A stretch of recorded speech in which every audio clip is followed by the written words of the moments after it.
Okay, good evening from Ghana, and welcome everyone to tonight's episode of the Reason Rising series. My name is Sami Amegavi. Reason Rising is a monthly series organized by Accra atheists to connect like-minded atheists, secularists, skeptics, humanists, free thinkers, and curious people in general. Across the world, the number of non-religious people is growing all the time. It is estimated there are 1.1 billion people in the world who are religiously unaffiliated, which means they identify as atheists, agnostics, or describe their religion as nothing in particular. In Ghana, our last census shows that we have over 350,000 of our 32 million plus population who identify as non-religious. Humanists base their understanding of the world on reason and science, rejecting supernatural or divine beliefs. Humanists reject all forms of racism and prejudice and believe in respecting and protecting everyone's human rights, including the right to freedom of religion and belief. Humanists believe we have a responsibility to respect and care for one another and the natural world. This program is open to the general public and is meant to discuss several topics that many Africans seek to understand, question, and perhaps be inspired. Reason Rising is the answer to many questions we ponder about, such as why atheism? How can you doubt the existence of God? Do ghosts exist? How was the world created? Are witches real? How can atheists be moral? Reason Rising is a call to the promotion of critical thinking and intellectual discourse in Africa. There will be a presentation by our dear speaker,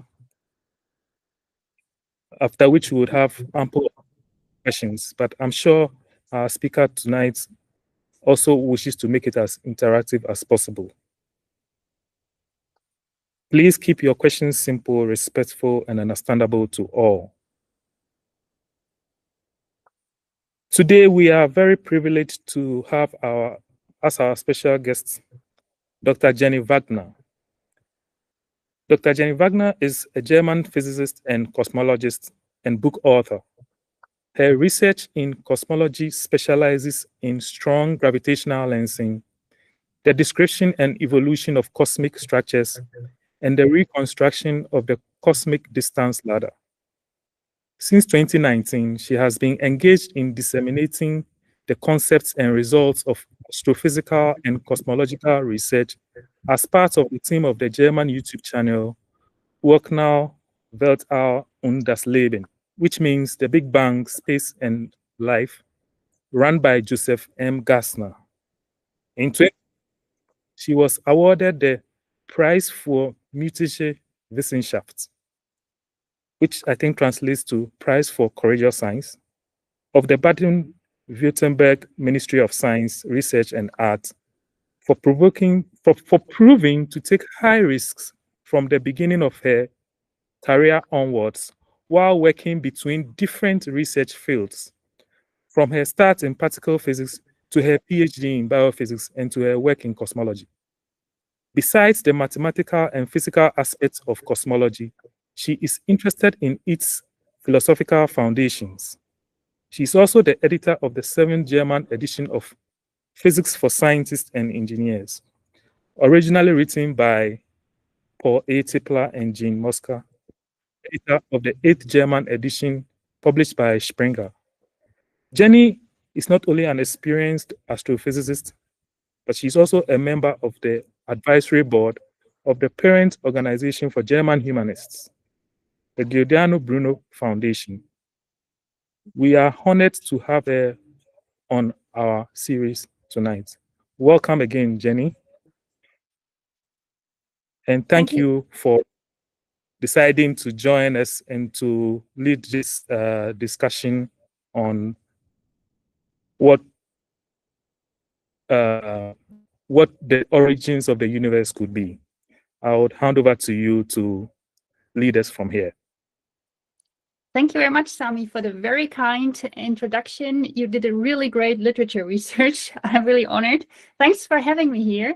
And thanks a lot to Roslyn Mould for organizing this highly interesting and important series of talks, Reason Rising. And to everybody, cordial welcome. Good morning, good afternoon, good evening from wherever you're joining. And for those of you who know the Big Bang Theory, the TV show, tonight it's all about math, science, and history, unraveling the mystery, and getting a bit closer to the question, did it really all start with the Big Bang? How do we know?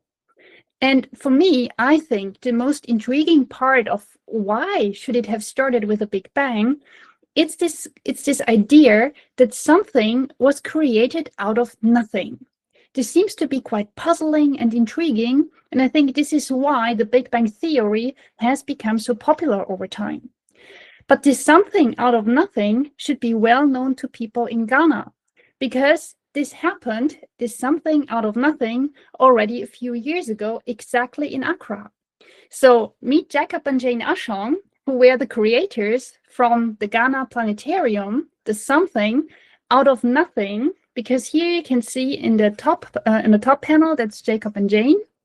And in the bottom panel on the left, you see the nothingness of a place where they built by their own hand and their own labor a planetarium here, as you can see at the inauguration, just based on an idea that they said, we want to create a science center where people can interact with exhibits in order to learn something about science and particularly about astronomy. And the first step towards such a science exhibition and the hands-on workshops, this was to build a planetarium, which is more or less a big movie theater that shows you how the stars are moving on the night sky, but not only over your own night sky, but anywhere else, because this is the movie theater that shows you all of these motions.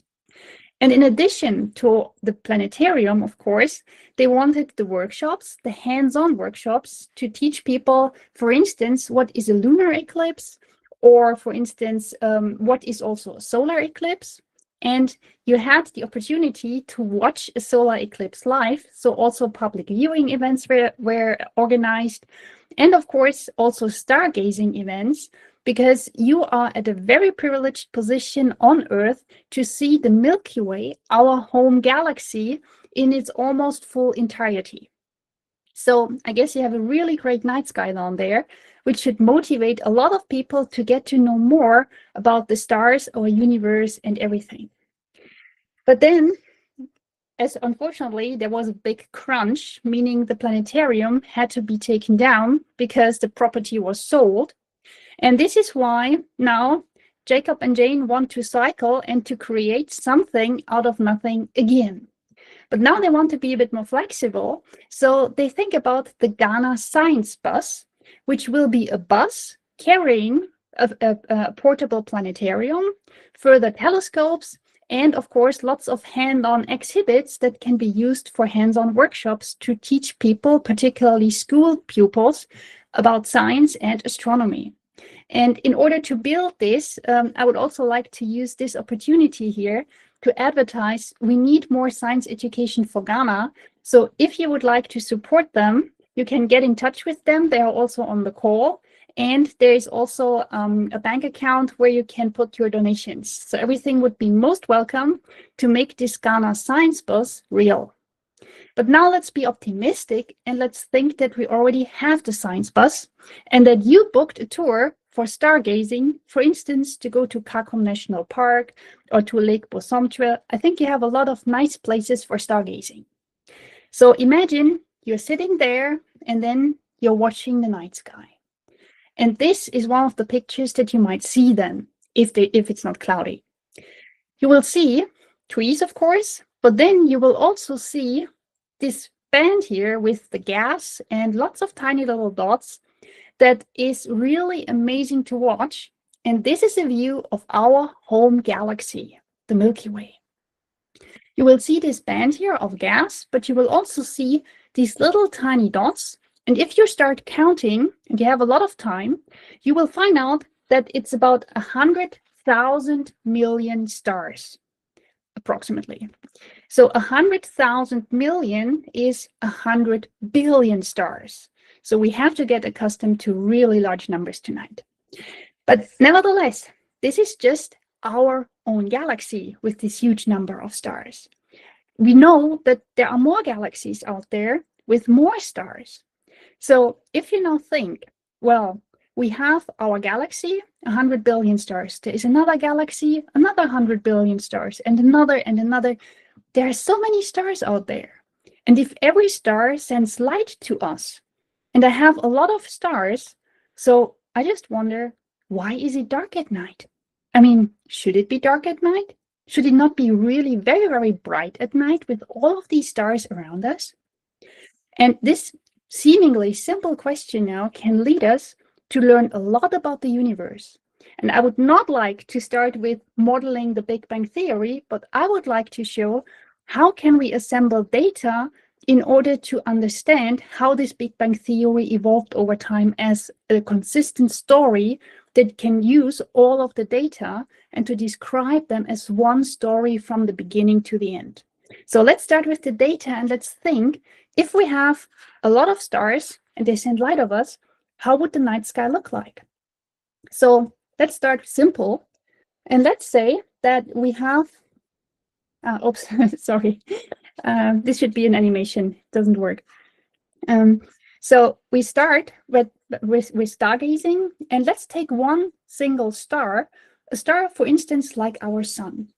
Then this star sends light to us. And now imagine that we switch the star on at one particular moment in time. Then the star is at a certain distance from us. And so this means that the light that's traveling towards us takes a certain amount of time to reach us. And for instance, for our sun, if we switch it on now, we have to wait for 8 minutes for the light to come to us. So 8 light minutes is in principle the distance that we have from the sun. Now imagine we have another star, and this star could be a bit farther away. Then the light would take more time to reach us on Earth here. And so in principle, we can now say, let's assume that we wait for an infinite amount of time, so really very, very long. By then, all the stars from the universe should have sent us all the light that they have. And now imagine or think we had infinitely many stars, like not only 100,000, but really infinitely many. And then we could think that every line of sight that we track here on the sky would end up in a star. So if we wait long enough, this star will send the light to us. Then we take the next line of sight, we wait long enough, we get the light. And if every line of sight here ends in a star, then it should be infinitely bright at night, because every star sends the light and there are more stars, and every line here ends in a star. So it should be really very bright at night, but it isn't. It's dark. So how can we explain that it's dark at night based on this observation here? If we are very, very cautious, we can say, well, at least we might have underestimated the number of stars. So maybe it's not infinitely many stars. The other point is, maybe these stars are born and these stars die, and not everybody can thus send us light, because the universe is changing. And this is the best assumption that we can start with, to say, from the fact that it's dark at night, we learn that the universe is evolving and the universe is changing. So this is the moral that we can already draw from this very simple thought experiment. It's dark at night because the universe is changing, and maybe because not everything is just infinite as we thought first. So now let's have a look. How does the local universe, like where we live, how does this look like, to get an idea how many stars do we have and how is it evolving? And of Jenny, course, yes? Yeah, Jenny, before we go ahead to that, you gave 2 preambles. Yes. And then you chose the second. Yes. And I didn't quite get why we chose the second and why the first preamble wasn't the way to go. So if you could elaborate on that.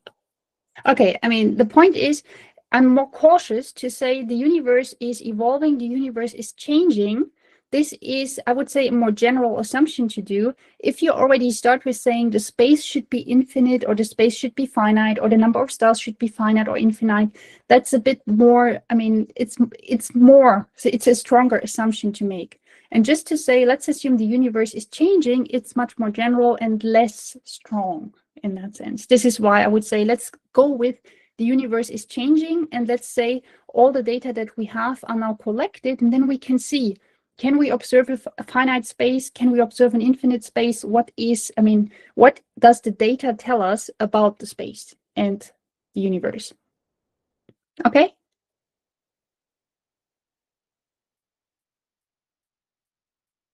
Okay. Oh yes, it's clear now. Yes. Okay. Thank you. Okay.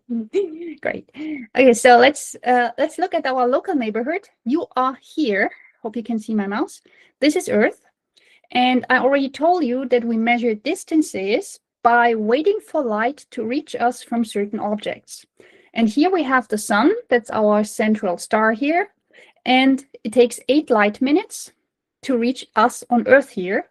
And in order to calibrate things, we can also say we call this distance 1 astronomical unit. So 8 light minutes are 1 astronomical unit. If we say what happens at 10 astronomical units, we can see here that we are already at Saturn, so in the outer parts of our solar system. And then we could ask, how do we know what is in our solar system? Of course, we know that in the last century, we sent a lot of telescopes and probes out there. For instance, there was a Mars mission, there was a Venus mission, there was even Jupiter mission. But then there was one very decisive mission that is important for entire humankind, because in 1977, the US launched the 2 probes, Voyager 1 and Voyager 2. And these 2 probes, they are based on technology built in the 1970s or 1960s even. And these 2 probes, they have been traveling out to the outside the solar system, and they are now on their way to interstellar space, because they have been on their way for over 40 years now. And this is quite amazing and impressive, because these 2 probes are the farthest human-made objects that we have from Earth. And these 2 probes still send us data. So by now, we know how the solar system looks like, and we even got a glimpse of the interstellar space from these 2 probes that send us data. That's super amazing. And these 2 probes are roundabout at 150 astronomical units. And if we want to send a signal, it takes about 23 hours for light to reach these 2 probes. So you can now get an idea of how far human probes have already gone in the solar system and even a bit beyond to collect data to get to know what is there. That's quite amazing. Yes. Yeah, that's really far from the sun. But you made you used the term, you said interstellar space. Mm-hmm. That term, what does that mean? It means, I mean, we have to separate structures in the universe. And so we have the solar system, and then we need to say in how far our sun is still, I mean, this is a structure that collects gravitationally collects or attracts stuff. And then we say that we think that at that point, our solar system is kind of like at the boundary, and beyond that is interstellar space. Then it needs to, I mean, these objects are not bound to the sun or not attracted to the sun. So to say things are changing there, it's not our solar system anymore. Okay? Makes sense, yeah. Makes sense, yes. I mean, in principle, I would say it's a bit arbitrary how we try to classify these structures, because we see this for the first time, and it's very hard to delineate. I mean, this was also one reason why Pluto is no planet anymore. I mean, we need to find a definition. With more data, we see, oh, this definition doesn't fit anymore. Is this now a planet? Is this not a planet? And it's the same with the interstellar space. If you have a look at the definition, what is interstellar space, what is solar system, the experts are really, I mean, arguing where does interstellar space start and where does the solar system end. But this is still... Did you say Pluto is not a planet anymore? Yes. I'm sorry. Oh, gosh. I have Yes, to check if my son's science textbook has been updated. yeah, I'm sorry. But as I said, it's just a definition. I mean, how you define planets and how you define solar system, interstellar space. And if we now have a look, where is all of this in the Milky Way, our home galaxy, then we can take the entire upper panel here and put it somewhere into this plot here in the lower one. You can see that we are living between these two spiral arms of our home galaxy. So you are living here in this spot. And this is why we have a really nice view to the center of the Milky Way here, and where we see this, this gaseous band on our night sky. So living in the suburbs has quite an advantage that we see the center of the Milky Way quite nicely. So that's why we live here, and that's why we have this nice view of our home galaxy on our night sky. If you now think, how about we could send a light ray from one end to the Milky Way to the other, then it would take about 87,000 light years from one end to the other. So I do not recommend long distance relationships between one end of the Milky Way and the other, because it takes quite a long time to even send a single signal. But these are the extensions of a galaxy, of a more or less typical galaxy. And if we now want to zoom out once more and ask, we have our Milky Way, so what is the vicinity of the Milky Way? What's our neighboring galaxy? Then we find that our neighboring galaxy here is called Andromeda Galaxy, and all of this has been dubbed the local group. I mean, the names are arbitrary, and what we see there is just data collections, what we know so far. So we see that we have here the Milky Way, and around the Milky Way there are tiny little fonts. Yeah, sorry for the small font, but you see that there are tiny little other objects in the vicinity of the Milky Way, and they are smaller versions of galaxies. So they are so-called satellite galaxies. And these satellite galaxies are happily orbiting around Milky Way as our home galaxy.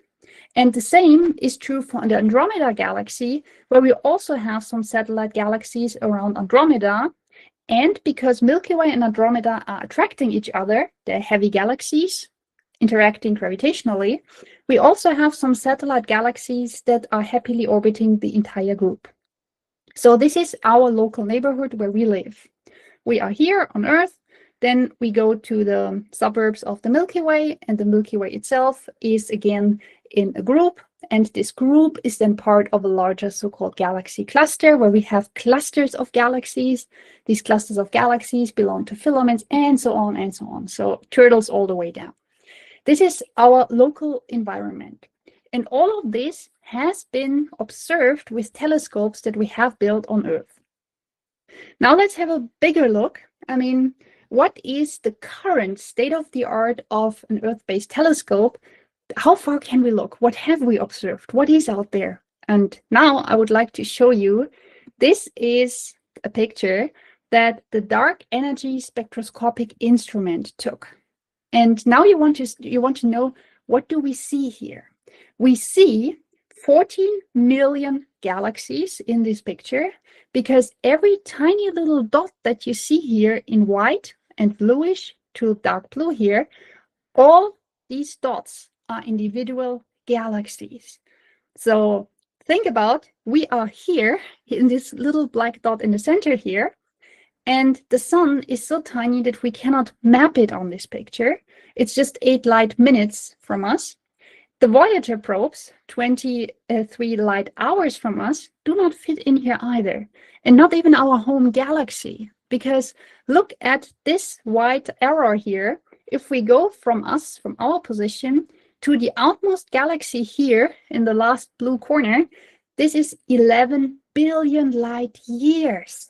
This is incredibly far away. And it's an incredible picture of 14 million galaxies that are here in this picture together. And what I would also always like to say is, it's an incredible piece of engineering as well. Because think about the Dark Energy Spectroscopic Instrument.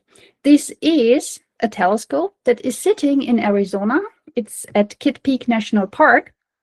And it's a 4-meter telescope. So we have a 4-meter mirror. And it's consisting of 5,000 little fibers. You could think of pixels. And each of this little fiber can take the information of one galaxy. So you can have 5,000 galaxies in one picture from the dark energy spectroscopic instrument at the same time. And this is how it's possible to find the distance of 14 million galaxies in about 5 years. Because the total mission, the mission duration is 5 years, and it was starting in 2021. And this is the status that we have now after 4 years of the mission. So we have 1 more year to go. And the target is 30 million galaxies in our local neighborhood here. I mean, isn't that amazing? That's really great. Yeah, it is. It is. And to clarify again, we are able to measure this with a telescope on Earth because the light we receive on Earth is not only the light we get from the sun, but even from far away galaxies as well, Yes. right? Yes. Okay. I mean, we see our sun with the eyes. And if we have binoculars or, the telescopes that Jacob has on the bus or will have on the bus, they can look to a certain distance. But if we now have a commercial telescope with this 4-meter big mirror and this special device to collect all the data, then we can see that far that we can even collect the tiny light and the faint light from this 11 billion light years distant galaxies. I mean, it's depending on the telescope how far we can look. And this is why I said it's a masterpiece of engineering that we can look that far in our universe with this, rather small telescope that's even standing on Earth. So that's the incredible thing here.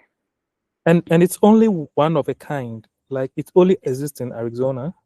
Yes. I wanted to understand why. Like we don't have multiple.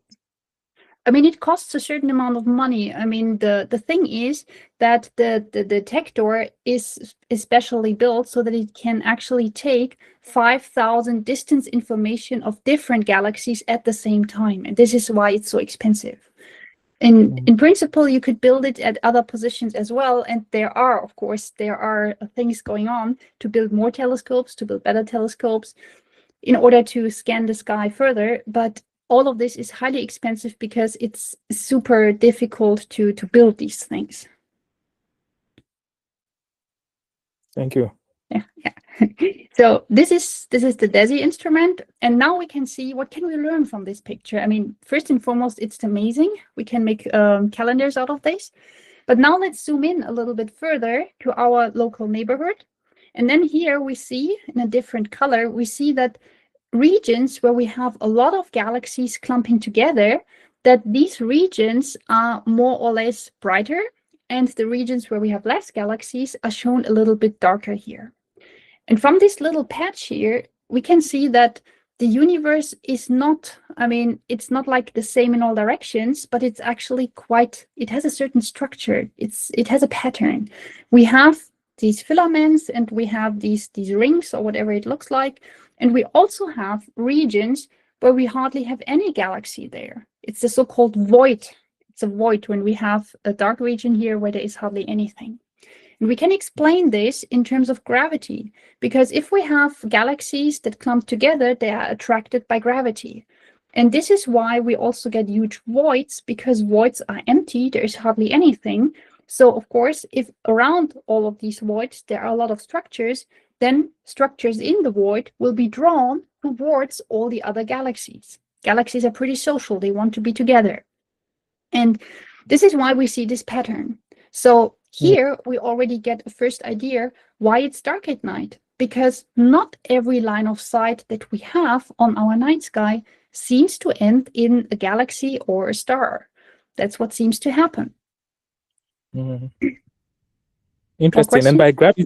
And by gravity, just to clarify for some of our listeners, the same force that makes the mango fall to the ground and doesn't hang in the air, right? Yes. Yes. Okay.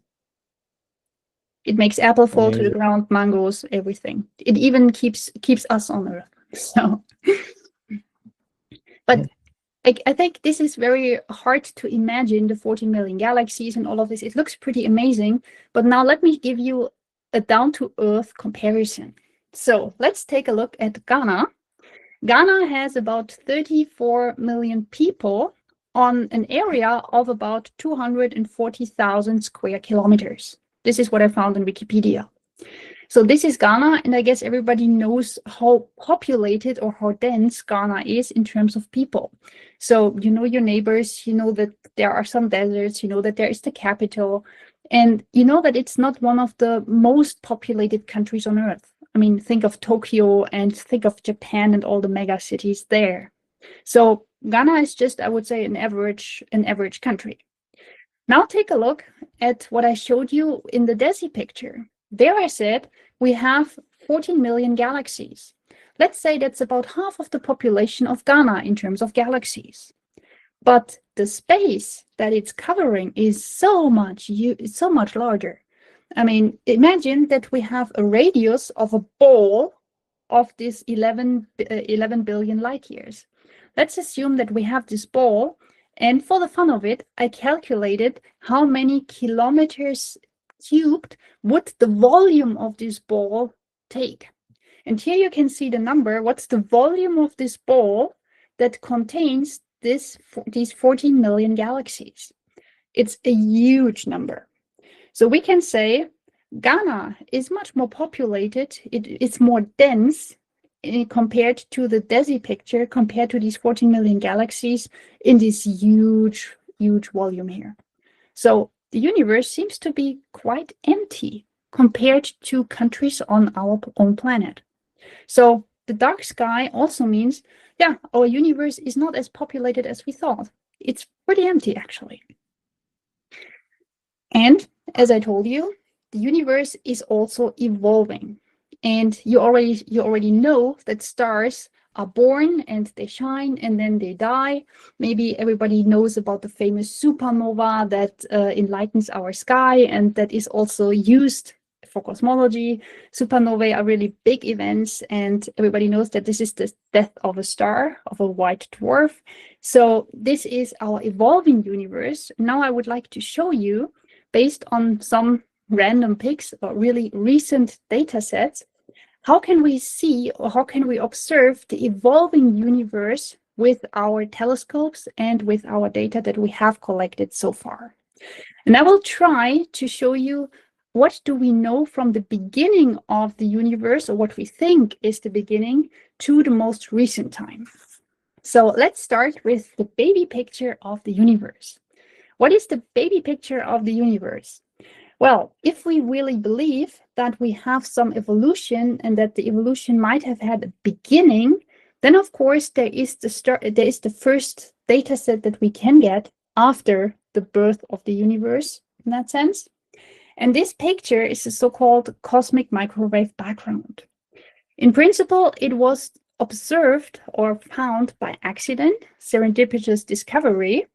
But if people, as always in academia, papers get lost. So if people had read a paper in 1948 by some people, they predicted that if the universe had a beginning, then we would observe a radiation, some remnant of this birth process that looks the same in all directions and around every point in the universe.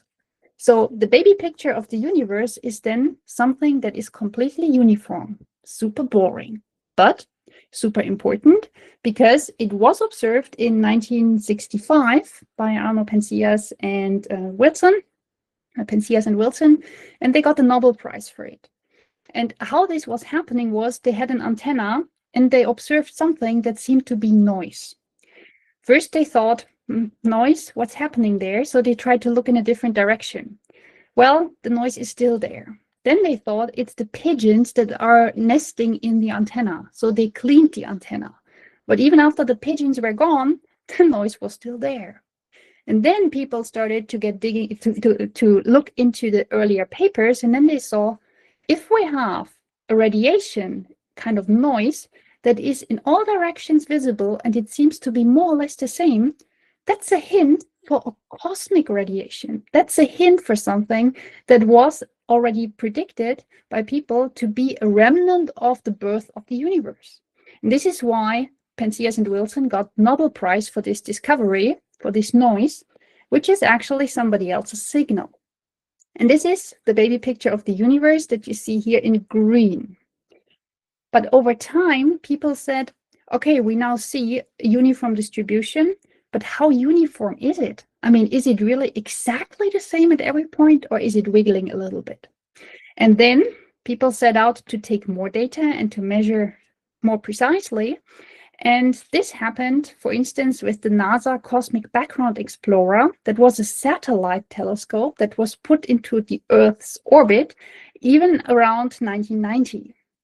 Afterwards, the US set out a second satellite, again, a telescope in space, which was called the Wilkinson Microwave Anisotropy Probe. Anisotropy, they already tried to find the little fluctuations around this uniformity. And the latest mission was ESA's Planck satellite that you see here, yet another telescope in space in order to measure this cosmic microwave background. And here I would like to show you what Planck measured. So Planck had a really good detector, and each pixel of the detector had about the size, or could map a region on the sky that is about the size of the moon on our night sky. So now imagine that you are looking at light that comes from about 13.7 billion years ago, and now you're resolving this light all across your night sky with a resolution of every pixel is as large as the moon. That's really precise compared to how distant and how long ago this light was emitted. And this is what you see here. After subtracting this uniform picture, these tiny wiggles, the red and the blue pixels here that you see, they mark very tiny fluctuations around this uniform distribution that you see in green. So the uniform temperature of this background radiation is about 2.7 degrees Kelvin.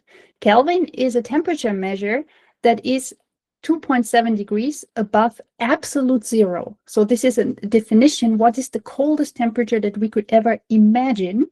And this one is about 3 Kelvin above that absolute zero temperature. If you're more familiar with the degrees Celsius, we can convert it, and then it's minus 270 degrees Celsius. So it's even colder than the North Pole or any cold place you can imagine. So this is the temperature of this radiation here. And then the fluctuations on this, they are super tiny. They are 0.0000 something Kelvin. So you can see how tiny ripples this Planck satellite could see in this cosmic background radiation. That's quite amazing that we can actually measure these tiny fluctuations. Now you could say, why would I care? I mean, such tiny fluctuations, what's the point in this? The reason is, if everything is uniform, then how do we get our structures in the universe? If everything is the same in all directions, it's a boring universe. And these tiny little fluctuations here, they are subject to gravity again. And they fall together and they start to cluster and to clump and to form the big structures that we see today. So if you see here some little wiggles, this will be a galaxy at some point, or this will be a void at some point. We just need to wait long enough for these tiny ripples to clump together and to form the structures that we see today. So quite amazing. Now let's have a look. Let's go a little bit further. So how do these tiny ripples now come to galaxies? And here I would like to show you the adolescent picture, some adolescent pictures in our universe. These two here are the oldest galaxies that we have observed so far. Okay, it doesn't look that spectacular because all you can see here are two tiny red dots here. This one here, this red pixel clump in the center, and this red pixel clump here in the center. These are two of the oldest galaxies we've ever observed. So this one here on the left-hand side has emitted this light 13.5 billion years ago. And this one here is a bit younger, 13.4 billion years ago. So the light has been on the road to us for billions of years. That's quite amazing. And all we get are these tiny pixels. Well, we actually get more, because these pictures here are just some parts of the data that we get from these two galaxies. And what we learn from all the information together is that these two galaxies are quite similar to a little small galaxy that we have in our local neighborhood, the so-called Small Magellanic Cloud. So this is how we make sense of our data. We look in our local neighborhood and all the galaxies and all the objects that we find there, and we try to compare these objects to the objects that we see at more distant regions, and also at earlier times in cosmology. And these two seem to be similar to the Small Magellanic Clouds, but they form stars much more compared to the Small Magellanic Cloud. So these two here, they have 10 times higher star formation rate than the Small Magellanic Cloud. So the Small Magellanic Cloud today is building less stars than these two. But in principle, the mass is pretty similar, and also the other properties are pretty similar. So quite interesting that the oldest galaxies resemble galaxies that we also have in our local neighborhood. And the most important thing again is, how did we get this? And again, masterpiece of engineering. And now this is one of my favorite telescopes here. It's the so-called James Webb Space Telescope. And this telescope is not on Earth, but this is again a space-based telescope. And it was launched in December 2021. And it's at the moment 1.5 million kilometers from Earth. So it's sitting there, sending us data from these oldest galaxies, and it's doing so by a mirror that is 6.5 meters in diameter. Of course, you can now ask, how did this get on a rocket? Because 6.5 diameters, that's too big for a rocket. And you're right, it's too big for a rocket. And what the engineers there did, they took 18 of these honeycomb mirrors. You can see them here in the logo of James Webb. You can see 5 of them. And they designed a special folding mirror so that they could put 18 of these segments here together in a smaller region in the rocket. And then after it had been deployed to space, they started to unfold the telescope in order for it to take data. So really a masterpiece of engineering again, in order to get us these oldest galaxies. It's pretty impressive what humans can do and how creative they are if they want to get a piece of information. So that's the youth of the universe and the James Webb Space Telescope.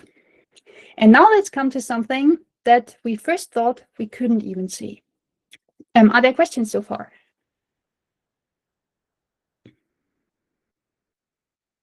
Okay, no questions. Then let's go on with something that we first thought we couldn't see, namely black holes. Black holes are things that we first had more or less, I would say, in our imagination. Imagine that you have a certain object that has a certain mass. And now you keep the volume the same, you keep the same region, but you put much more mass inside. And if you just add enough mass, then you could think that its gravitation, the gravitational attraction gets so strong that it gets harder and harder to escape from this body. So because it's attracting more and more material, the heavier it gets, it will just collapse in itself. And Einstein, in his famous general theory of relativity, thought about black holes a lot. He said that these are regions of space-time that are so heavy that they are collapsing onto themselves. If you think that this was Einstein who first thought about this, nope, that was not the case. There was a guy at Queen's College in Cambridge in 1783. His name was John Michell, and he already thought about stars that have such a high mass and such a high density that even light cannot escape from its attraction. And this is what he called a dark star. But it was already in 1783 that this concept of something that's so heavy that nothing can escape has been formed.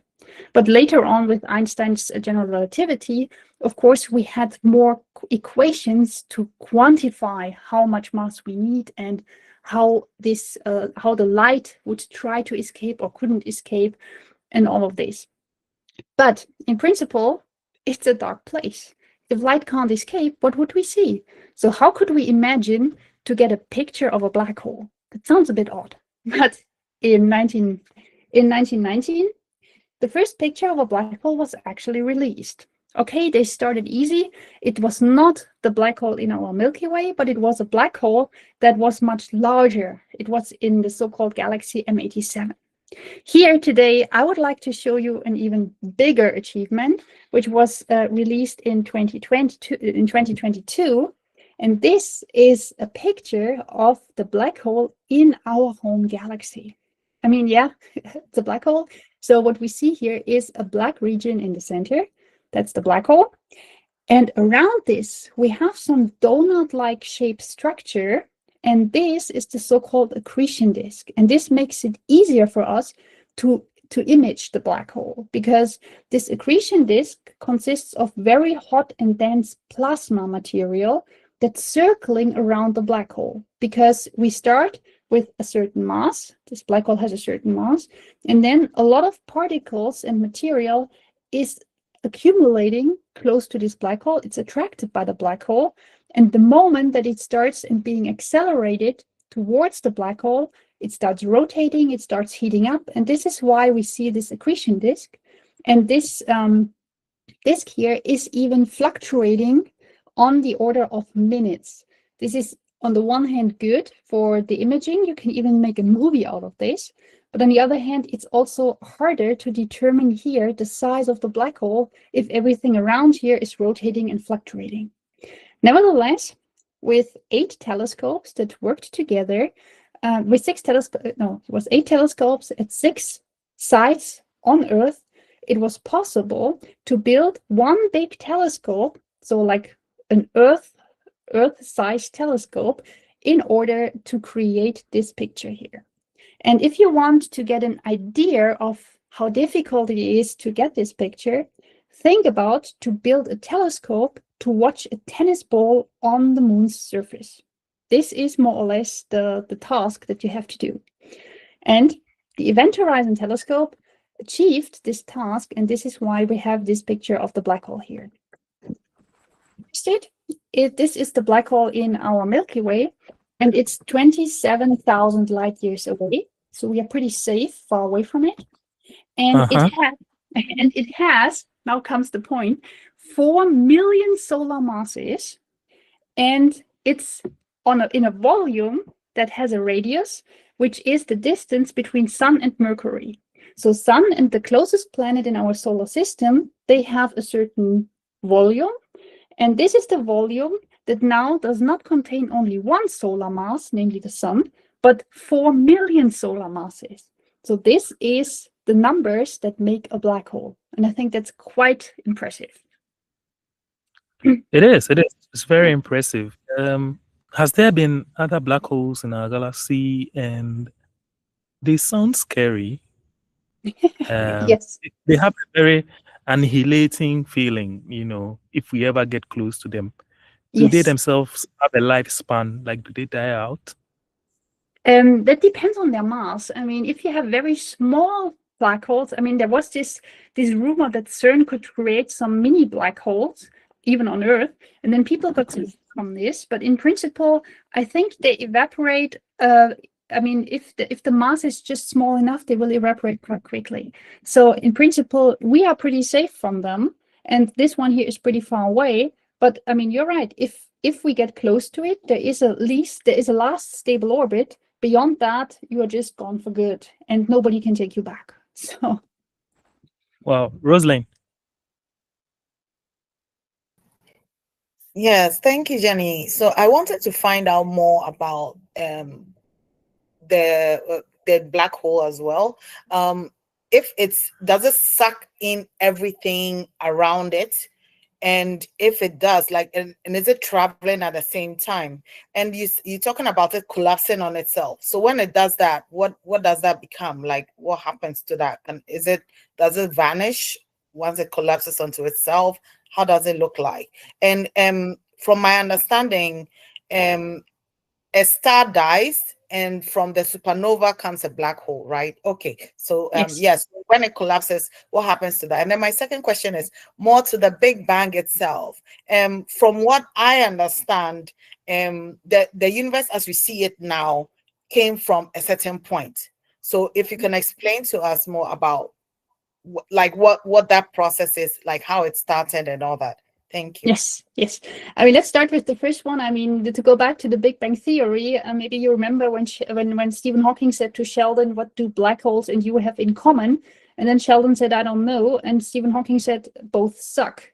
So it was right that it's right that black holes just try to accrete everything they can. So they will suck in everything they get. And this is why we have this heating up of the accretion disk, because it takes a certain amount of time to suck in that stuff, because certain stuff is still far away enough that it can just circle around the black hole without being immediately drawn to it. So there is, as I said, a last stable orbit. And if you just stay farther away from this, you're more or less safe. So unless you lose energy and then you fall in. But everything beyond the last stable orbit is pretty safe. If you go beyond this, you're gone for good and you're just sucked in. What you meet down there, and whether you're vanishing or whether you're coming out in a different universe, this is up to the modeling. I mean, what do you want to model? What are the conditions under which you fall in? What is the condition? What happens? Is there a singularity in the center or not? I mean, the question of black holes is still up to recent research. So we actually don't know what happens inside a black hole, or is it really vanishing, or what happens there? And for the collapse, that's also equally difficult. If this white star collapses, then we form a black hole at a certain point when we say, okay, this is so dense that now the space-time is curved so much, because this is all Einstein's theory of relativity. The heavier the mass, the more curved the space-time gets. This is all, again, a lot of modeling and a lot of, I would say, still more modeling than having data. So the collapse and all of this, the process, how it's collapsing, has never been observed. I mean, this is lacking data. So all we have to rely on is the modeling. And the modeling tells us that at some point, the star will just collapse in the inside, and then it will form this black hole. And on the other hand, we will also have stuff that gets out due to the explosion. And then it will form this black hole and the accretion disk that we see here. For the Big Bang, stay tuned for 5 more minutes, and then I will get to what happened at the Big Bang. So, happy? Fine? Yes, thank you. Okay. Because before we come to the Big Bang, I would like to conclude this section on data taking. And I didn't stop with the radio telescopes for no reason, because I would like to remind people, or to make people aware, that Ghana has a big role in radio astronomy, and it can even grow its role beyond that. So you have a radio antenna here that you can see, and you have the Ghana Space Science and Technology Institute that has been established in 2012. And it's also part of the American Very Long Baseline Interferometer Network. So you could also join the Event Horizon Telescope, but you have already joined the largest radio telescope that will be built on Earth, or is being built on Earth, under the guidance of South Africa and of Australia. It's called the Square Kilometer Array.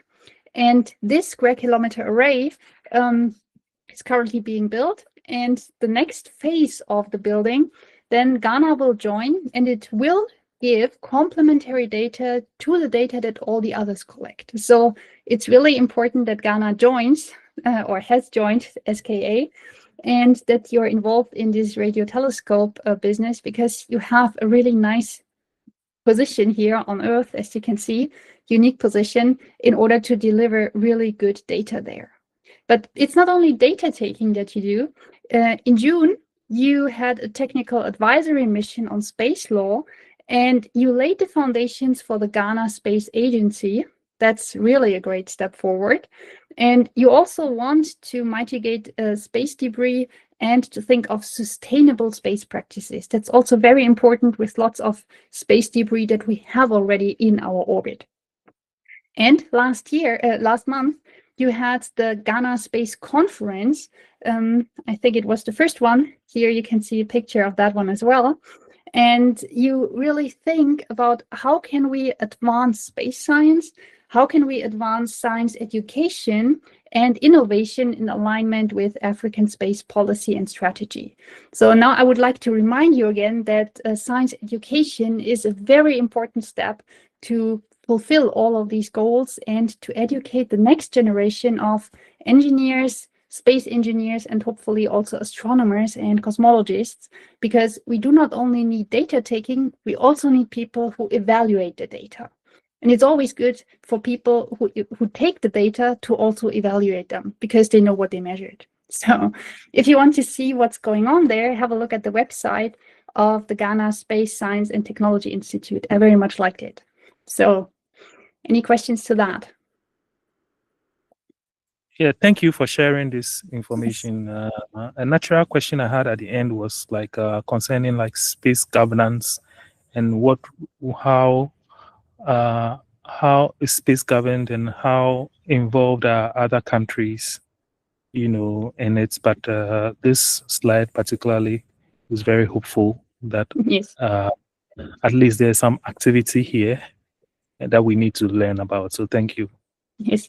And I think, I mean, I would say cosmology and astronomy, that's something for Team Earth together. And so as you could already see, the Event Horizon Telescope, to go back, here you have Hawaii, Mexico, Chile, the South Pole, Spain, and Arizona. And if you now add Africa, if you add Australia, if you also add the UK and all of the other half of the planet, I would say we could really make a very good network to track everything that's coming out there. So I would say if Team Earth teams up, we learn much more about astronomy than any individual country can do alone.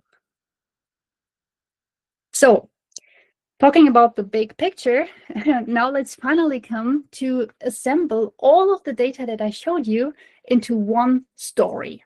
So the Big Bang Theory, of course, it started as a model, but let me now take exactly the other way, the other approach to say, let's assume we have all the data. Can we now tell the story of all of these data sets together to unite them to one big picture? And of course, if we want to do this, it doesn't work without Albert Einstein. This guy here, pretty famous for a lot of other things as well, not only cosmology. He got the Nobel Prize for the photo effect, by the way. It's a quantum effect. So he was really working on lots of things and interested in lots of things. And one of them was cosmology. And I think that the biggest advancement and achievement that he had there was to say in his paper in 1917, let's assume that, I know that it's wrong, we have stars, we have nothing, but let's assume that on average, the universe looks the same in every direction and around every point in the universe. He knew it was wrong, but he said, I need to start somewhere, so let's just assume homogeneous isotropic universe, everywhere the same around every point. And then he said, if we now do this, then we could say that this is an average. So let's now have a look at our cosmic microwave background. And there I told you that we have everything quite uniform. So to take this average of Einstein, this on average it's the same, for the cosmic microwave background, that's super easy to do, because we just take our uniform 2.7 Kelvin surface, and then we have the tiny little ripples on top of it that are these fluctuations that you see here in the plot. So in this age of the universe, very early at this cosmic microwave background, it's easy to tell the story of the universe in terms everything looked the same in all directions across along every point. But now, when we continue in the history of the universe, the first galaxies, everything is clumping. And then in the later universe, we have a problem here. So it gets harder to find this average density where we say this is our average universe and everything on top of it is fluctuating. So we have huge voids that are highly underdense, and we also have like clusters, filaments, and huge, highly dense structures. They are pretty much overdense here. But where to put this average is pretty difficult in this, in this mess, to say it like this. Nevertheless, Einstein thought that this is the key to do cosmology and to do astrophysics. So the main point that he saw is to split the entire signal that we have into something, or the entire history that we want to describe, into something that's very slowly evolving, and that could be the same around every point here in the universe in every direction. And everything on top of it could be evolving more quickly and could then be called astrophysics. So we have the slowly evolving background called cosmology, and the highly fluctuating stuff on top of it that's changing very quickly. So this could be called astrophysics. And if we now want to learn something about cosmology, then we have a problem, because our observation, as we get it, is a mixture in the combination, first, of something that emits this signal to us, for instance, a star sending light to us. Then this light needs to be emitted first. It travels on this cosmological background, but it also travels through galaxy clusters or through voids, or it is even absorbed in a gas cloud, and then we wouldn't observe it. So we have perturbations on top of this. And of course, when it hits our telescope, it can even be distorted much more. So there are also problems in the telescope data taking. And all of this together is then our observation. And it's up to us how we split this up into these individual parts.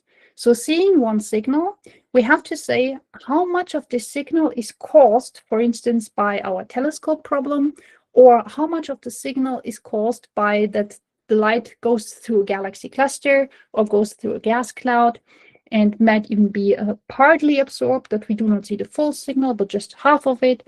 And all of this here together is the so-called underdetermination problem in physics or in cosmology, because we need to decide how much of the signal we want to attribute to cosmology or to the astrophysics or to the telescope data acquisition. And so far, we have achieved that our universe can be the same in all directions and can travel on a homogeneous and isotropic background, and all on top of it can be attributed to some astrophysical effects. This is our so-called standard cosmological model, to say everything is the same in all directions around every point in the universe. This is our standard cosmological model, and the rest is astrophysics. Now, how did this cosmological model come about? Albert Einstein solved or set up his general theory of relativity in 1915. And only a few years later, this guy called Alexander Friedmann, he was a Russian mathematician, he saw these equations. And he said, oh, this is so interesting. This is such an interesting piece of math. These equations, they are super hard to solve. They haven't been solved completely until this day. But Alexander Friedmann had an idea. Imagine that we have these equations and they're so complicated, and we just say, let's assume that we have something that's the same in all directions around every point. So if I make this assumption, this simplification, then I can solve these equations, and I get three possible geometries out of these equations. And one of this geometry is a flat universe. Another one would be a spherical universe that is expanding first and then contracting. And the third one is what you could call a Pringles universe or Crisps universe, because it looks like a saddle. And this is a universe that is just expanding. And over time, all of these geometries, of course, can be either stretched or shrunk. And this is what is called the Friedmann solution to Einstein's general relativity field equations. But as you can already see, I said geometry and I said mathematics and equations, but that's more or less all that Friedmann did. He was interested in the mathematics behind it. So he found the solutions, and we call them Friedmann equations because he was the first one to do so. But he had no interest in interpreting all of what he found physically. It was an interesting piece of math for him. The one who did it actually was Georges Lemaitre. He was a Belgian priest, and people say that he got inspired by reading the Bible and being a priest, but I would say he got also pretty much inspired by doing a PhD at MIT and by talking to people like Hubble and by traveling around in the US and seeing what data had been available already in the 1920s and 1930s. So Lemaitre, he was really great. He didn't know about Friedmann's solutions, but he knew Einstein's field equations. So he reinvented the wheel and he re-derived what Friedmann had already found at the beginning of the 1920s, and he re-derived everything just a little bit later. So he found again, we have 3 different geometries. He found all of that. But now he said, I can make sense out of this physically. So he thought, let's assume that we have a ball of light at the very beginning. And this ball of light, of course, light is energy. So this ball of light, this ball of energy, this wants to expand because the energy always wants to extend. And then there is pressure. And this pressure will cause the universe, this light ball universe, to expand. And due to the expansion, everything would cool down. And light, he thought that it's kind of like radioactivity, which he already knew at that time. So he thought that these light quanta would then be converted into particles because they cool down, because the universe is expanding, cooling, and then changing from a state of light into states of particles. That was his idea. And this is more or less the story that we still tell until today, but we start at this cosmic microwave background, which was then interpreted as the first sign of this expansion of the universe. So you can make sense out of the cosmic microwave background and about the more and more particles and all of the clumping if you say that there is an evolution starting from Friedmann's first atom, first light ball, and then expanding. And Friedmann died only a few weeks after the cosmic microwave background had been discovered. And I think that his mind was quite at rest and at peace when he died, because he saw that his idea of a model universe was actually being corroborated with data. That was really, I would say, a big achievement to think about this as not only solving the equations, but making sense out of this physically. This is why we should rather call it Lemaitre's solution. And the big question that Roslyn already asked beforehand is, yeah, well, but what was now at the beginning? We already know that Lemaitre favored this expanding first atom, this little light ball, but the talk tonight is called the Big Bang Theory. So what is this Big Bang? So the idea here is that was also one of Friedmann's solutions. I mean, he was a mathematician, so he probed all possible solutions that there are. And one of the solutions is that if you take stuff that we see today and you propagate it backwards in time, where do you land? And you would land, if you just propagate backwards, you could land at a singularity. That's something that the equations are diverging. So everything gets infinitely hot, infinitely dense, and infinitely small. This is mathematically allowed in the equations. If you solve the equations and you say, it's okay if everything goes to infinity at the beginning, here, this is then called physically the Big Bang. But did it really happen? I mean, physically, the Big Bang is a mathematical solution, but is it also a physical solution? And here, people start to argue. Some say nature is finite, And nature should always be finite, not even at the very start, because how can I imagine an infinite density at an infinite small volume, and even it's not even a point where it started to exist, but it's a point in space and time. So space and time are supposed to come out of this singularity. This is super hard to imagine. And this is why people say maybe this is just a mathematical concept and we should look at other theories that avoid this. Well, is it a solution? This mathematical trick. And Friedman or Lemaitre already put forward this idea of a finite region, a small but finite region filled with light. That was his idea. And that's also one of the possible solutions. And over the last 100 years, we didn't run short of other solutions.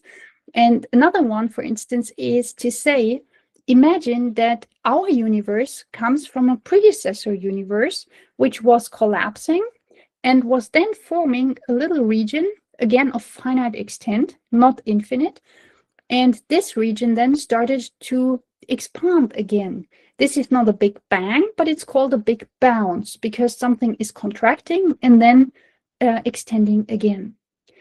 And of course, there are very cautious people like me who say, actually, we do not know what happened there. So maybe we should rather start to think about theories of quantum gravity, because if we talk about something that's super small, then we also need to take into account that every time we try to observe it, we will change the system. I mean, it's very small, it's very fragile. So it's the quantum regime. And on the other hand, it's still gravity because we need to describe the universe with Einstein's theory of relativity. So we need to unite the very small quantum physics with the general relativity. And this theory, called quantum gravity, has not been developed yet. I mean, there are some approaches, there are some ideas, but there is no final solution to how to do this. And I think that only this theory will be able to give us a better modeling or a more correct modeling what might have happened there. But no matter what theory we want to have here, the most important thing is any theory that wants to go beyond or before the cosmic microwave background, or even the first atoms, the first particles that we can observe, this theory should make predictions about what will we observe in our data that we have collected. What is the consequence of this theory having a certain start and then moving onwards? It needs to reproduce at least the stuff that we know today, and hopefully it makes more predictions to measure something new that we haven't found so far, and that's only occurring in this theory. I mean, one example would be, there was Roger Penrose's famous conformal cyclic cosmology that he put forward a few years ago, and he calculated if his theory is right, and there was one kind of like big bounce, then there should be some remnants, some so-called rings in the cosmic microwave background, and they should be visible. So people are now looking through the cosmic microwave background again to look for these rings, and if they are there, it's a nice support for his theory. If they are missing, he may have to have a look at it again. So that's how could it have started? And Jenny, yes? I have a question. Yes. You mentioned there was a certain tension between the finite and the infinite. Mhm. Yeah, like the mathematical Big Bang theory Yes. posits like a very small but infinite source of the beginning. Mhm. Could you like explain further why people wouldn't want that infinity and they would prefer a finite beginning?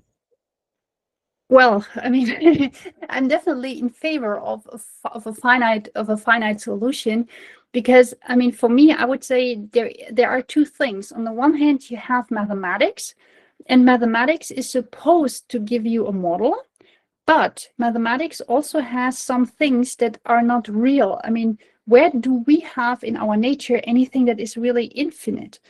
I'm not sure whether this is really physical. So I would say the theory, if it gives us if it gives us infinities, it rather shows that the theory is at its limits and that the theory is not applicable anymore.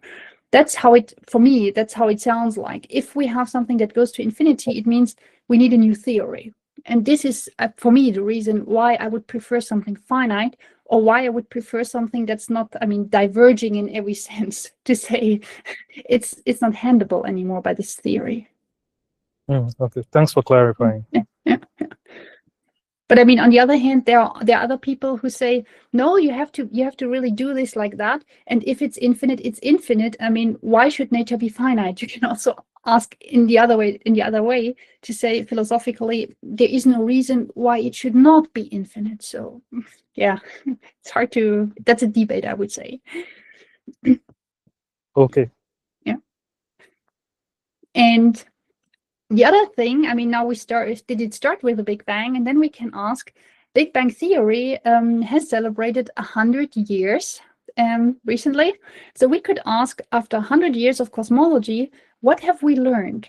Because Einstein in 1917, he said, the universe is on average the same in all directions, but this was an idea that he just put forward to start observing and to start understanding the cosmos. And people usually say that this is similar to a spherical cow. This is why I show the spherical cows all the time.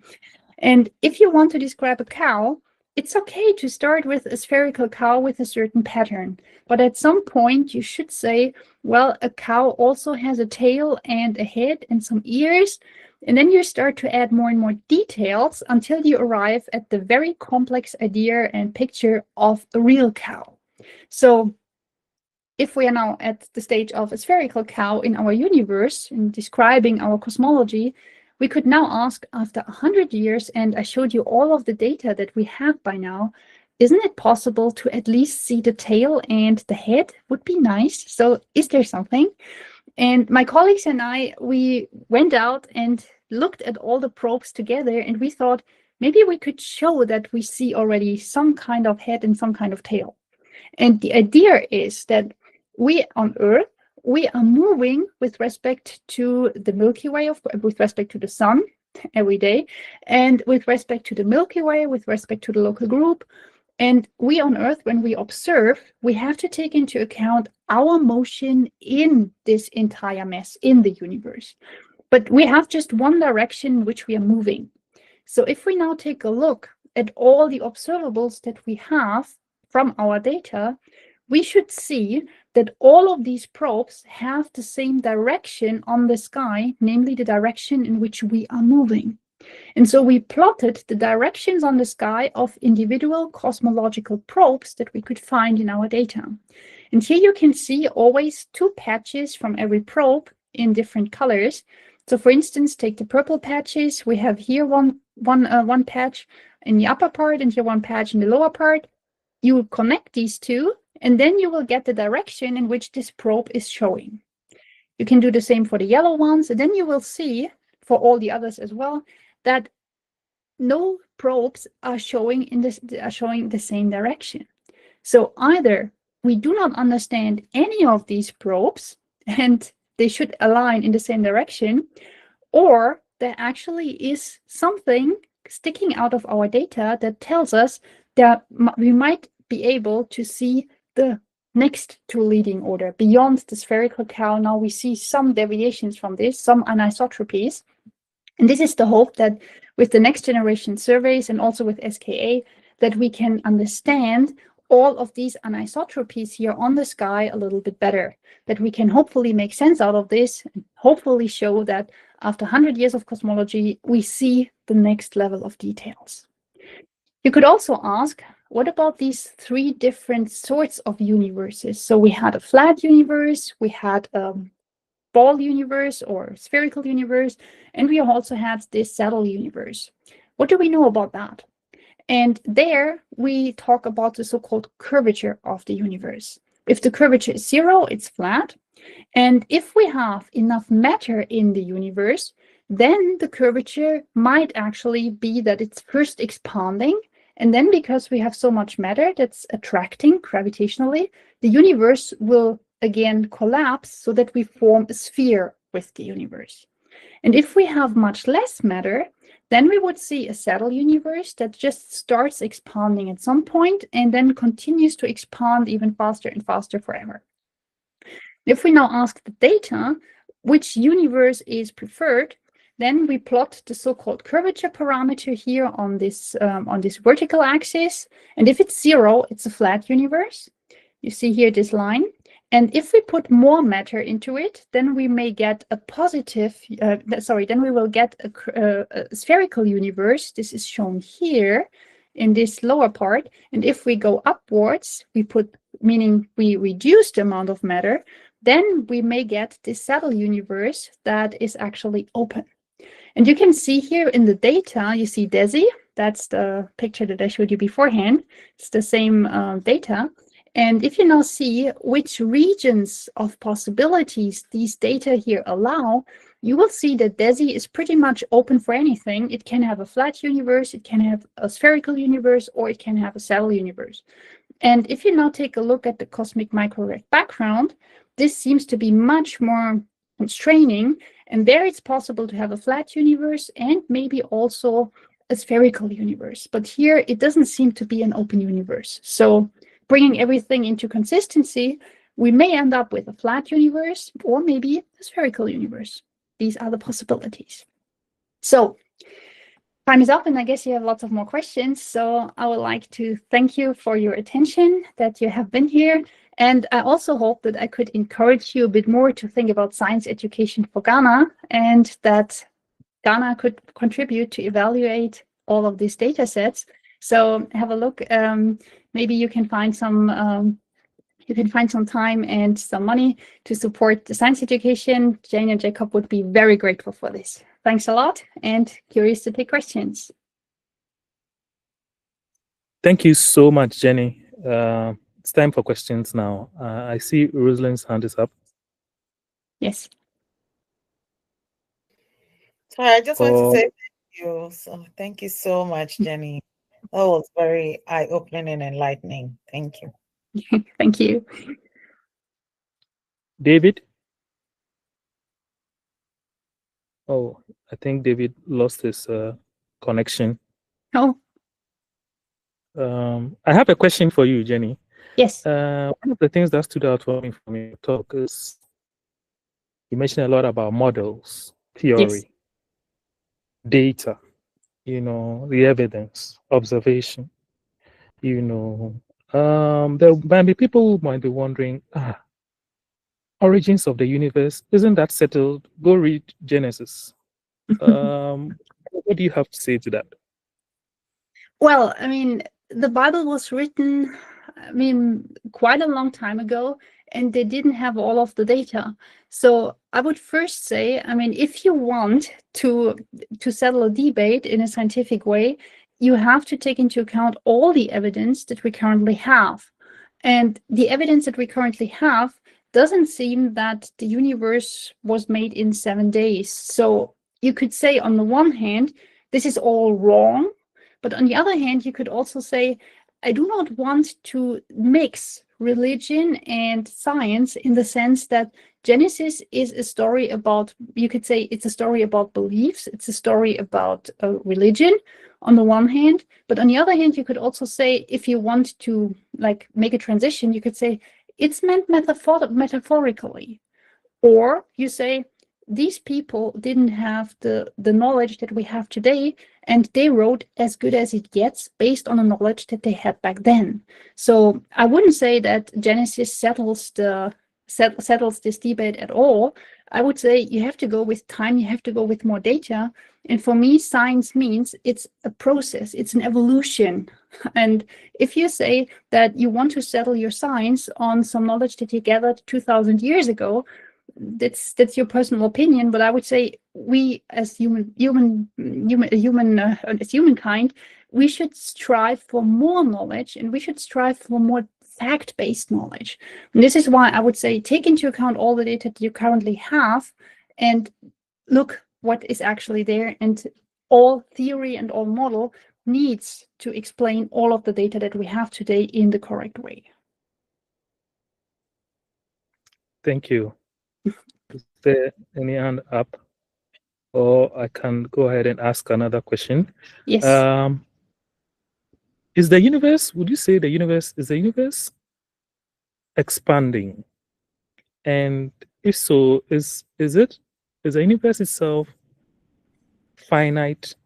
That which means that is it going to expand only up to a certain point, or are we in an infinite universe? Yeah, good question. It seems that the universe is expanding, and this is the debate whether the famous cosmological constant, what value it has. And I would say, based on the data that we have, it seems to be expanding if we believe that this model is right. I mean, you can always question the model, but I would say the universe seems to be expanding. But then the question is, does it do so for infinity, or does it not do for infinity? And that's a question that is still, I would say, the jury is still out on this. We need more data. And I think we also need to understand, that's another point for the model, this expansion of the universe, we attribute this to the parameter that we call the cosmological constant. It's the Greek letter lambda, but what does it actually mean physically? This is another thing. People always talk about this cosmic expansion, about the lambda and all of this, but physically, there is still no clear evidence. What is this actually? We need a deeper understanding of this. So I would say it seems the universe is expanding, but based on what grounds, we still have to understand better. And whether the space or space-time is infinite, that's also something that I would say, for me, it doesn't matter, because it's not physically provable or physically falsifiable, because all we have, or all we can usually get, is data. And data will, I guess, never extend into that region. So I'm rather pragmatically saying I do observational cosmology. So everything that I can probe with data is existing for me, and everything else belongs to the realm of philosophy, or of philosophy of cosmology in that sense. So I'm happy to discuss about philosophy of cosmology, but I'm not sure whether we will ever be able to prove that or to refute that. Thank you. Atheist in Kenya.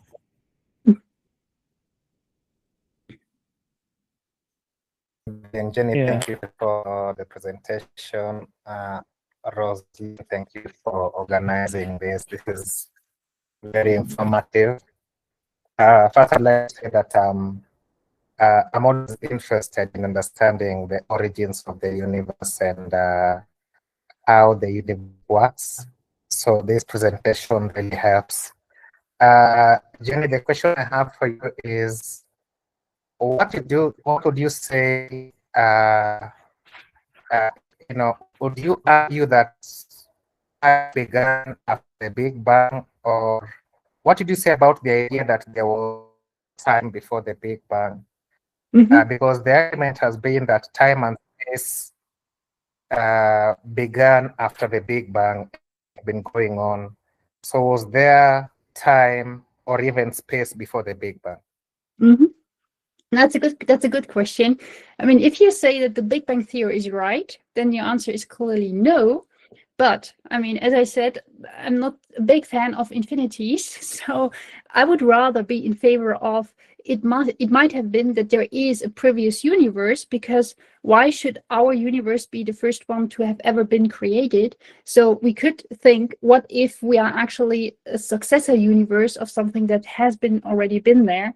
And then there is a chance of actually getting time and space into the predecessor universe, so that space and time already existed in this other universe and were then just like contracted and then expanded again. So if you favor that model, then yes, there was space and time before the Big Bang, because there was no Big Bang, so it was a previous universe. And this is one of the possibilities how you can create time and space beforehand. So, but then I would say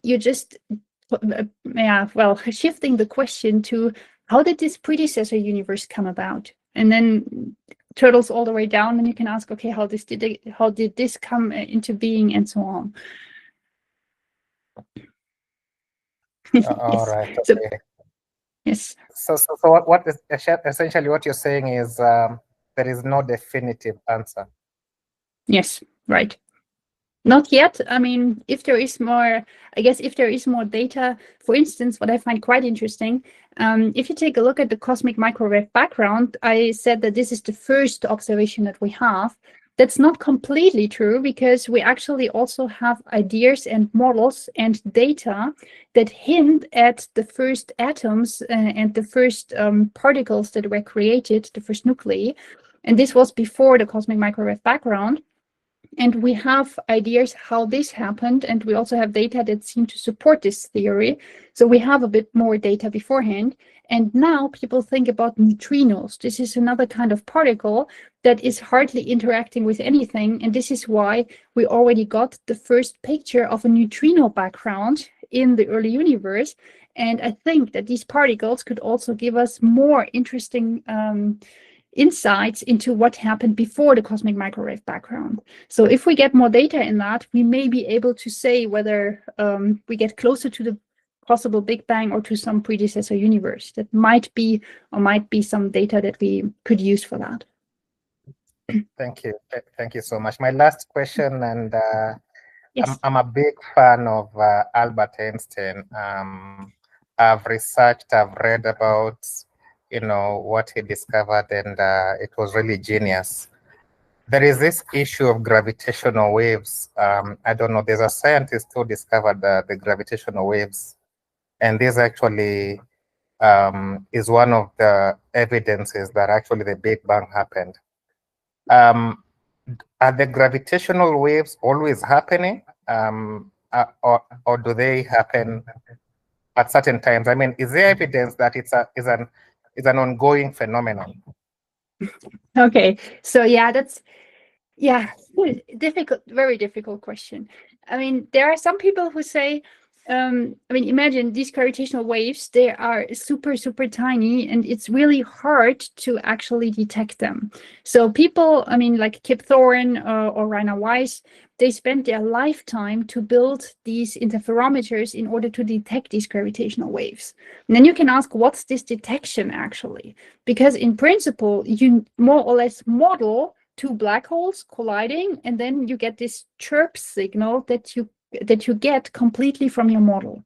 And this chirp signal is then looked for in the data, because you think that this is a way that gravitational waves can happen. So you say, I'm looking for this signal in my data because I know that this is a way to create gravitational waves from the model.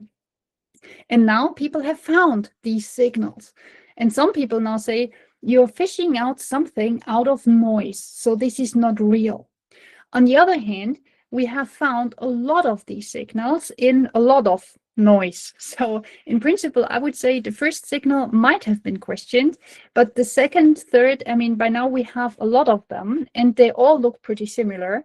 So I do not think that we are fishing out something that we don't know out of noise, that there is, I mean, I would say it's the method that we do, it's highly model dependent, but on the other hand, we understand the process in terms of the models, and we find this signal in our data. So we find it a lot. So I would say these things are actually real and they are actually happening. But the question is, are we missing interesting signals because we're only looking for certain types of gravitational wave signals? I mean, for instance, there was usually it's black hole that they collide, and then when they collide, they give out this huge chirp signal. And then there was one event that was a neutron-neutron star collision where we have lighter objects, but they can also form a binary and then collide. And then people say, why do we only have one single event where we actually see this gravitational wave and this electromagnetic signal afterwards? Because we had X-rays afterwards that we observed. And these kind of signals, they are super interesting for us because they not only show the gravitational wave, but also some additional stuff like X-rays and like other, I mean, more signals than just this interferometer thing. So people say, actually, if we had more signals of that kind, we would be more inclined to believe that this is real, because then we have more probes that actually all hint at the same phenomenon. So I guess that would help. But as people now understand, with more modeling, more theory, these kind of events are rather rare, or rarer than we actually thought. So we have to look more. LIGO, Virgo, Chakra are heavily observing, and we hope that we find more of these events, because then we can interpret the signals much better. Thank you so much, Jenny. This is Harrison Mumia from Nairobi, Kenya. And thank you very much for joining. Roslyn as well. You know, Roslyn, I sent the link to our group in Kenya, and we have like over 400 people in that group, and they never joined. So maybe I need to have, you know, some information, just share about Roslyn and how significant contributions you've made in the humanist movement, because I think they need to understand what we are doing. So Roslyn, I'll reach out to you for that. These guys are just, I told them to join, but yeah, they didn't join. But just, I think I need to make them understand what we are doing here. Thank you so much. Yes, we would appreciate that. Thank you so much. Dr. Leo.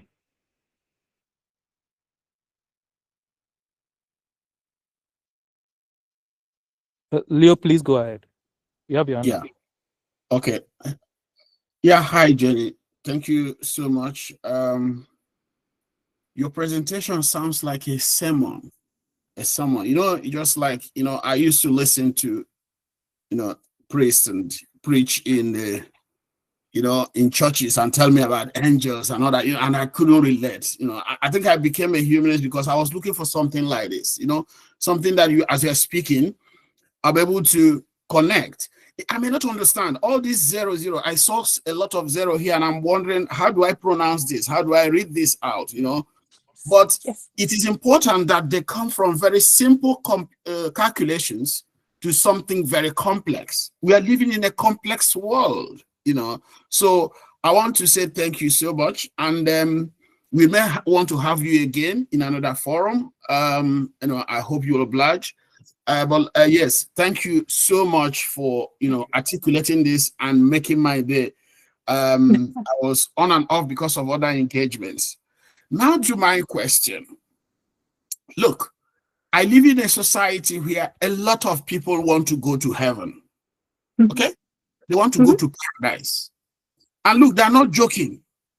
Yes. Jenny, they are not joking. They spend every day of their life, you know, and all that. As I speak to you, I'm in the US, and I'm here with my mom, and every morning she, you know, I hear her pray, and we'll be asking God, you know, to, you know, help people who don't believe so that they can believe, you know, and of course, talking about me and all that. So, and you see a lot of people make a lot of efforts. They want to enter heaven. They want to be with God. Now, in the course of your research, do you have any data, no matter how flimsy, you know, because you know, I can't imagine, because one of the things I look at my colleagues here is that imagine that people wasting so much time struggling to enter a place that is not there, wasting so much time and energy talking to somebody that is not listening and is not there. So, and even ready to even kill other people who do not engage in the same, you know, rubbish and, you know, nonsense. So that is my society. So I'm trying to say, in the course of all this, looking at the distance of the stars, looking at the galaxies, please, do you have any data at all about Angel Gabriel, Angel Michael, you know, our Jesus is the Savior, maybe sitting at the right hand, even if not sitting at the right hand, maybe the left, or somewhere in the universe? Now, if you don't have such a data, what do you say to a world where people spend most of their time, instead of looking at the universe and celebrating the complexity, instead they spend more talking about a universe that is populated by, in quote, supernatural entities that lack any kind of evidence in terms of their existence or operation? I leave it there. Yes, yes. I mean, what people do and what some people say, it's an equal or even a worse amount of wasting time and money is to search for extraterrestrials. I mean, we have no sign of God, we have no sign of Gabriel out there, but maybe Alf and ET are out there. I mean, in principle, I would say if I take a look at this Desi picture, and I mean, every dot is a galaxy, I would say the probability that we are the only ones in this big universe, this seems to be quite unlikely. So I would say it might be a waste of time and a waste of money to go and look for aliens. But on the other hand, I would say we should pursue this. We should also pursue this on our own planet in order to have a look, are we really alone out there or are we not alone out there? I mean, Breakthrough Listen, for instance, they are also kind of like praying to God because they are just listening in the universe, and some people even send out messages, but nobody replied so far. So in principle, I would say if you want to waste some time and some money, then I would rather look for aliens than I would look for angels, because if you call aliens angels, also fine with me. But I would say, I mean, we should try to see whether we can find something that's really out there that, yeah, is based on reasoning and based on facts. And I would say the probability why we shouldn't be alone in the universe, this is, I would say, much higher than looking for angels. But when you now say that people were discussing about like all of these supernatural things, when people started to discuss black holes, there was Carlo Rovelli, one really great physicist, and he also said, or he compared the study of the innermost parts of black holes to, now we are discussing how many angels can dance on a needle's pin. I mean, this was a similar kind of like accusation with the black holes, that people said, you're wasting your time here, and actually it's so model dependent and mathematical, we will never be able to see any of this in real. And here I would say that was quite interesting, that people went on modeling, people went on understanding, and now we have the first picture of the black hole. So I can understand that people want to go to heaven or want to do something in that direction. But yeah, the question is, if nobody answers, how long do you do this?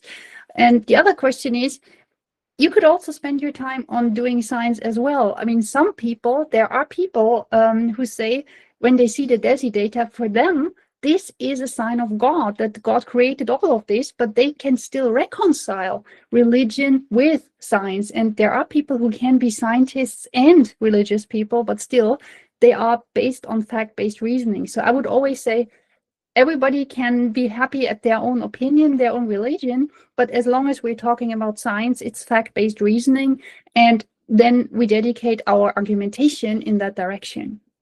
So, and I just hope that more people join our efforts to look for more things out there in the universe that we have a chance of observing. That would be really great. Yeah. Thank you, Jenny. Most welcome. And I'm happy to, I'm open for any other forum or talk or whatever you're planning. So I really enjoy this discussion here. Thank you so much, everyone. I think it's time to wrap the curtains on tonight's episode. Thank you so much, Jenny. Your presentation has been very enlightening. Thank you, everyone who... Hello?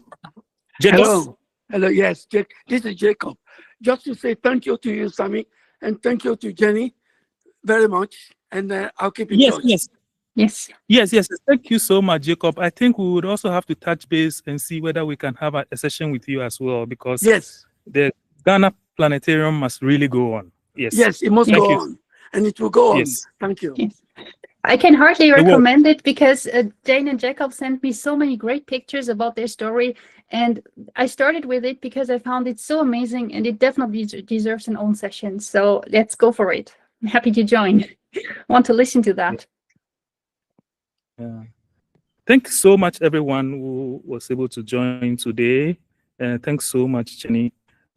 You've left us with a lot of food for thought, and I hope that in cosmology we are able to go beyond spherical cows, and then we would have enough funding to go chasing alien Gabriels instead of angel Gabriels. Yes. Thank you so much for joining, everyone. I would like you to announce that the next episode will also be a very enlightening one, because we are going to have Dr. Leo Igwe join us to discuss about his journey from leaving the Catholic priesthood to hunting witch hunters. Doesn't that sound amazing? Anyway, we really look forward to next month's discussion. So till then, enjoy your evening, everyone, and till then, see you next time. Bye-bye. Have a nice evening. Thanks for having me. Bye-bye. Bye. Bye-bye. Thank you, Bye-bye, Jenny. Jenny. Bye-bye, Bye. Sam. Bye. Bye. Bye. Bye. Bye.